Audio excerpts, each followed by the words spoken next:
What up, nerds? My name is Leslie Smith. Welcome back to the Nerdy Narrative, where today I would like to review for you a nonfiction November book that I read called The Forever Witness by Edward Humes. To be completely honest with you, I did not realize this was a nonfiction book. Here's what happened. I was on NetGalley one day. I like to get on there about once a week or once every 2 weeks and just check out the new titles that they have and the categories that I like to read in. And I saw this one. And what drew my attention to it was the little subtitle. And the subtitle was How Genetic Genealogy Solved a Cold Case Double Murder. I was sold immediately. Y'all know, if you've been around a while, I love thrillers. I love crime documentaries. I love serial killer stories and crime documentaries. I just eat that stuff up. So I hit request, I was approved, and when I started reading it, the author followed sort of that format that you find in crime documentaries. I was hooked.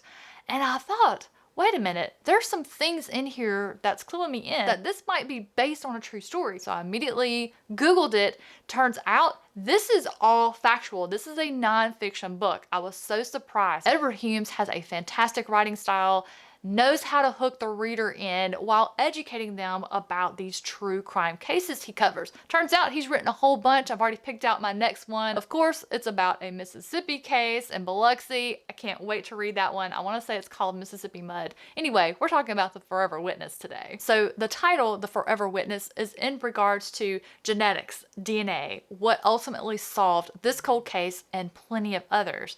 Now, the author starts out telling you about the double murder in Canada of a young couple. I want to say Tanya was 18 and her boyfriend Jay was 21 or about to be 21. They're taking a quick overnight trip for Jay's dad to pick up a furnace for the family business. They don't arrive home the next day. They don't call, which is highly unusual for both of these kids. Of course, you have guessed, both of these two have been murdered. They're found at different crime scenes on different days.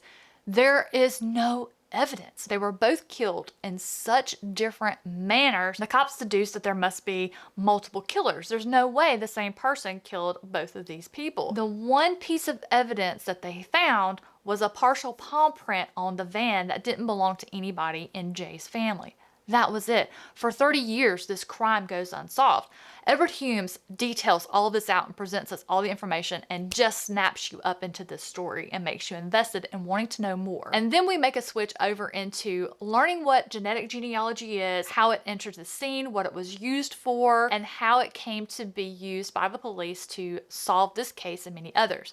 Now, I will tell you, this part made me glaze over because I was constantly wanting to get back to the murder of this couple and getting it solved. And so I realized what I needed to do here is compartmentalize. I separated these two sections out from one another. I'm like, okay, I have my case over here. Before I can grasp who killed them and why, how do we find this killer or killers? So let's treat this separately, like it's a separate narrative, and read about it, learn about it as best I could. I will admit I didn't understand all of it, but I learned enough to figure out how it was used and how amazing it was and how it came to be that genetics was used to solve this case and many others. And where this information was pulled from, sites that people uploaded their DNA willingly to find out who their relatives were, tracing back their roots, because that's important to us as humans. We want to know who our people are. You know, that's one of the first things when I was a kid, when my parents or my grandparents would meet new people, one of the first questions would be was, you know, who are your people? Where are your people from?